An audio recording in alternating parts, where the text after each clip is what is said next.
How's it going? I'm Andrew with Investors Hub, and today we're going to be talking with Ted Ohashi. He writes the Cannabis Report, which is an independent newsletter that's posted on Investors Hub, and we're going to be talking to him about, well, the cannabis industry and some companies that are in his model portfolio we haven't spoken about in a while.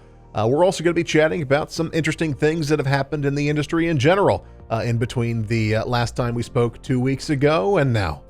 If you like the video, be sure to share it and say nice things about us. Please note that our videos are not designed to be direct investing advice. We're here to gather the perspective of different investors. Our channel and our content should just be one stop on the journey of trying to find out where to put your money. So, New York State recently became the 15th state in the union to legalize recreational marijuana, though sales aren't supposed to start until like sometime in 2022. They don't have an exact time set yet. Are there any companies in that state that you've been paying attention to? Well, not closely, but several of the multi-state operators are in New York. I think the largest presence in the state is Curaleaf, and they're a fine company. All of the multi-state operators since about the middle of February have been trending down, and so they're in a bit of a correction stage, but at this point, I think that they're very attractive, and so I like Jushi, which is my favorite. They're not in New York, but they're all around the area, so wouldn't be surprised to see them in there one day.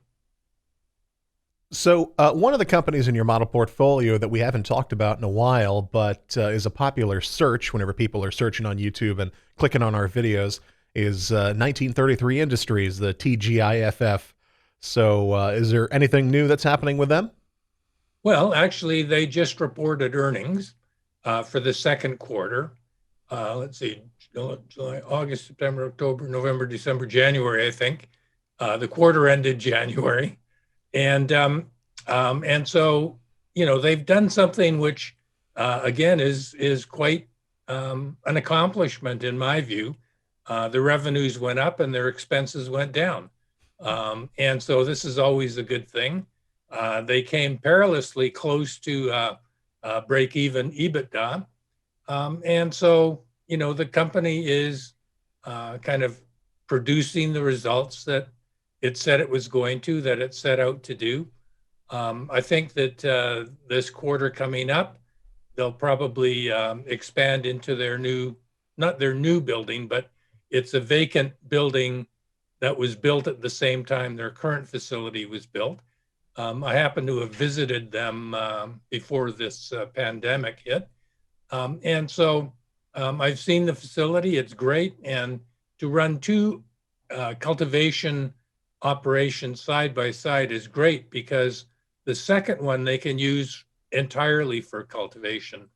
They don't need a distribution room and all of that sort of packaging and storage and all of that, because they've got that in the larger building next door.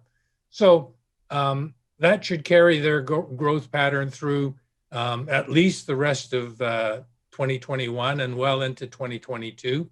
And so to me, it's a fine little company that's doing what they said they were going to do. They're producing the results. Jushi just completed their acquisition in Nevada.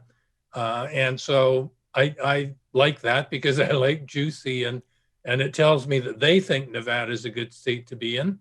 And so, it's all coming together.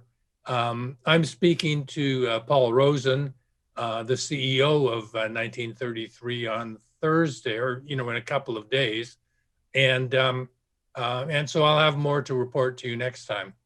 So you've teased them a couple of times here, and it's another company in your model portfolio that we talked about many weeks ago. So how's Jushi doing?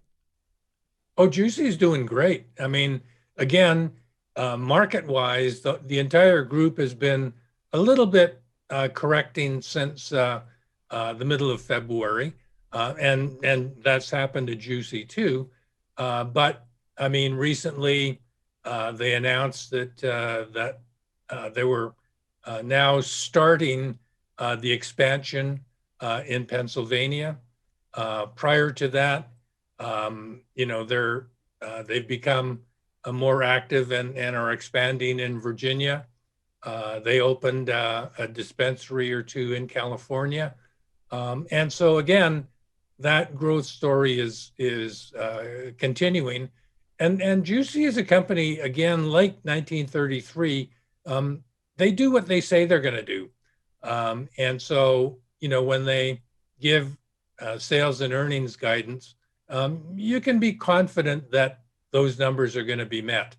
And so I think for the quarter that they're just about to report, they were forecasting, I think, in the $40 million sales range.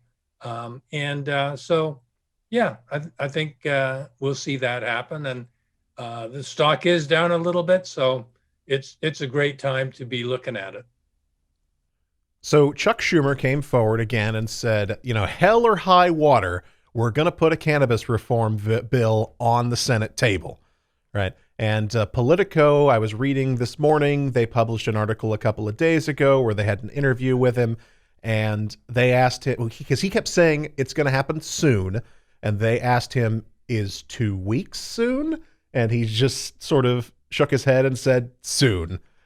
So is there any chance, you think, of them, putting their, foot down on the issue before part one of the infrastructure bill gets passed? I know the Democrats want to get that passed in the summertime.